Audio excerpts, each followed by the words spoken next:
los oyentes de Radio Sefarad a El Nuevo Desorden Mundial. Ya saben, el programa que Ricardo López Gotig nos acerca aquí a Radio Sefarad. ¿Qué tal, Ricardo? Hola, ¿cómo estás? Bueno, un placer, encantado de compartir contigo estos minutos aquí en tu programa, en El Nuevo Desorden Mundial. Ya ha habido algunas entregas, pero bueno, siguen los desórdenes, siguen las políticas que nos devuelven a lugares en los que ya hemos estado en otros momentos, y ahora en estas épocas convulsas regresamos. Hoy lo hacemos a esa maravillosa isla, pero que se encuentra en una situación muy delicada estos últimos días, en Cuba. Claro, bueno, esto es parte justamente del ciclo del nuevo desorden mundial, hablando de lo que viene ocurriendo en los últimos 30 años de la posguerra fría, que aún no le hemos encontrado un nombre propio, porque hablar de posguerra fría siempre hacemos hincapié en la etapa anterior. Y lo cierto es que en este caso, y hablando sobre el régimen autoritario en Cuba, es bastante pertinente porque precisamente lo que está ocurriendo es un resultado de la posguerra fría.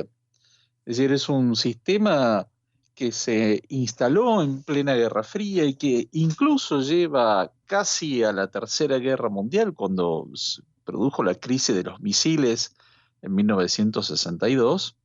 Pero lo cierto es que va a ser uno de los pocos regímenes sobrevivientes de lo que fue la etapa del comunismo a nivel planetario.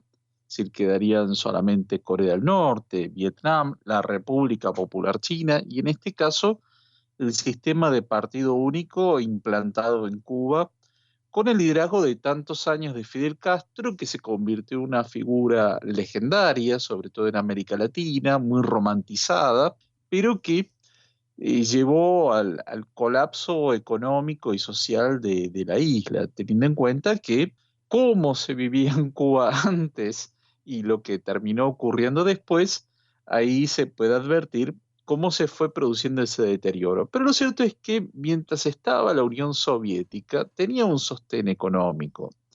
Y ese sostén luego lo va a poder reemplazar con un régimen populista que surge en el Caribe, como es el de Venezuela. Y ahí está lo interesante, porque ahí nos encontramos con un sostén muy diferente, aunque habla del socialismo del siglo XXI, pero es un populismo de otra especie. ¿Por qué? Porque cuando hablamos de populismo, hay que hacer la siguiente aclaración. Y es que el populismo no busca eliminar al rival, ¿no? Es decir, lo lleva, lo acorrala, lo pone en una situación muy tensa, pero el populismo siempre necesita tener un enemigo interno, un rival, alguien con quien de alguna forma explicar los propios fracasos. Entonces, no ocurre como en los regímenes autoritarios clásicos o mucho más los totalitarismos que llevan al exterminio de aquel que consideran enemigo, sino que siempre están buscando alguna forma de enemistad para mantener la tensión política en forma permanente, pero nunca llevan a la aniquilación de ese enemigo, sino que lo mantienen siempre en un rincón y a él es a quien culpan de todos los fracasos que puedan existir. Esa tensión de hiperpolitización que tiene el populismo, bueno, eso es la gran característica de la Venezuela de Hugo Chávez y de Nicolás Maduro. Es decir, existe un núcleo opositor, pero que está absolutamente arrinconado y en definitiva, cuando ocurre algo malo, la culpa la tiene ese sector político, que no tiene ninguna responsabilidad de gobierno ni nada parecido, pero en el imaginario y en la dinámica política que se lleva adelante, es a ese sector a quien se culpabiliza. Lo cierto es que, claro, Cuba en los últimos años ha venido siendo sostenida por Venezuela con su eh, sector petrolero, que además ha buscado nuevos aliados, como ha sido la Nicaragua de Daniel Ortega, que es otro régimen autoritario en América Central que en general suele pasar bastante inadvertido, pero que está demostrando con toda claridad la opresión que está ejerciendo sobre los sectores de la oposición. Y lo que está ocurriendo en Cuba es sumamente interesante porque inevitablemente teníamos que pensar qué es lo que ocurrió en 1989, 1990, cuando colapsa el sistema de partido único de los partidos comunistas, cómo es que se dieron las transiciones. Y ahí tenemos que ver lo siguiente. Y es que por un lado podemos ver los casos de Polonia, de Checoslovaquia, en donde había líderes de la disidencia muy marcados y con una figuración importante. Es decir, en Polonia teníamos a Lech Walesa con el sindicato Solidaridad, en Checoslovaquia Václav Havel con Carta 77 y luego el Foro Cívico, que podían nuclear a todos los sectores disidentes con toda su heterogeneidad, pero podían ejercer un liderazgo que trascendía incluso las fronteras. En el caso de Alemania Oriental, la singularidad es que existía la República Federal Alemana, es decir, había otra Alemania. Pero esto no se da en Cuba, claramente. Hay una gran fragmentación en distintas formaciones disidentes, no hay un líder claro, no podemos identificar a una gran figura que conduzca de alguna forma y aglutine todos esos movimientos dispersos. Eso es un elemento a considerar. Y el otro es que la otra posibilidad de salida es lo que yo llamo las transiciones de hierro, y es decir, que es la propia nomenclatura la que se saca de encima a los personajes más característicos del régimen y en realidad esa propia nomenclatura se transforma nominalmente en otra cosa. Y eso es lo que pasó en países como Bielorrusia, en Asia Central, incluso en la propia Rusia, o países como Albania, Bulgaria, Rumania, en los inicios de la década del 90, en que el propio partido hegemónico se transforma, tiene otra denominación, la nomenclatura se transforman ellos mismos en empresarios y además tienen todo un capital social fundamental que hay que tener en cuenta que están en el poder judicial, en la administración pública, las fuerzas de seguridad, las fuerzas armadas, es decir, que tienen todo el andamiaje del Estado y la estructura administrativa. Por lo tanto, tienen una red de conexiones importantes y esa red de conexiones sobrevive a lo largo del tiempo, no se disuelve, continúa. De modo que lo más interesante de lo que está ocurriendo actualmente en Cuba es ver cuáles son los escenarios posibles de salida. Uno es, y es el que yo querría que ocurriera, es el de una salida democrática y hacia un Estado de Derecho.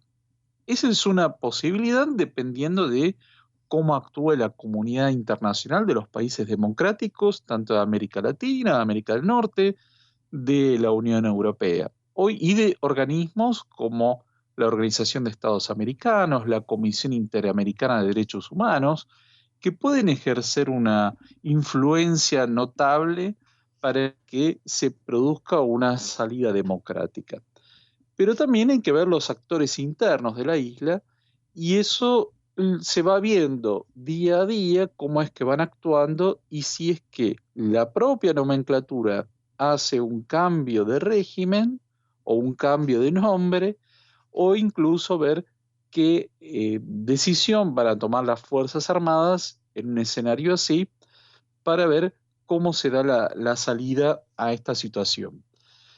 Lo característico es que, a diferencia de otros momentos en que hubo convulsiones en Cuba, es que esto se está multiplicando en varias partes de la isla y por otra parte hay que tener en cuenta la gran difusión de Internet, a pesar de todas las severas restricciones que tiene el sistema en Cuba. Claramente esto está sirviendo para multiplicar las manifestaciones, para difundir lo que está ocurriendo y que además hay un hartazgo muy importante después de más de 60 años de régimen.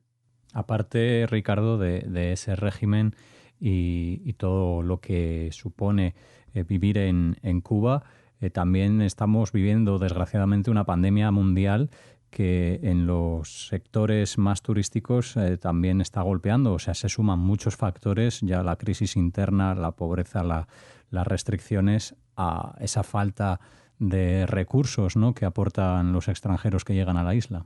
Exacto, ahí se pierde un ingreso importante que llegó a sostener al sistema, que era precisamente el ingreso de divisas a través del sector turístico y todos los servicios que lo acompañan, y eso es lo que ha profundizado la crisis económica y social de Cuba.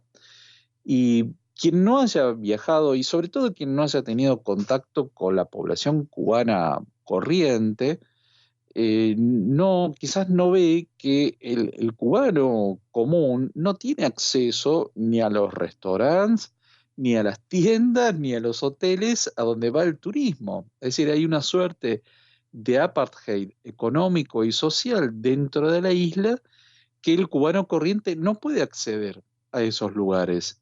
Entonces, eso ya de por sí generaba una situación de una gran tensión, pero que en definitiva había una suerte de un pequeño derrame de esos recursos en la población. Como bien señalas, al cortarse ese flujo de dinero por el turismo y todos los servicios que lleva eh, en paralelos, bueno, ahí se produce un quiebre económico importante y por consiguiente la pandemia está acelerando, en este caso, la caída de un sistema autocrático. Bueno, pues este repaso por Cuba aquí en el nuevo desorden mundial es lo que nos queda de estos últimos días en los que, como nos decías, Cuba se ha situado en el foco mundial gracias a Internet. No sé si quieres decirnos algo más al respecto antes de terminar. Bien, yo creo que todos esperamos que la salida sea lo más pacífica y democrática posible y que es responsabilidad, sobre todo de los gobiernos de índole democrática, ver que esta salida se pueda hacer en una forma ordenada. Muy bien, Ricardo López Gotti. Como siempre, gracias por compartir los minutos aquí en Radio Sefarad, acercándonos temas tan interesantes como este en el nuevo desorden mundial, este nuevo programa. Pues ya has hecho recorridos por esta casa. Gracias y hasta la próxima. Muchas gracias y como siempre un gran saludo a la audiencia de Radio Sefarad.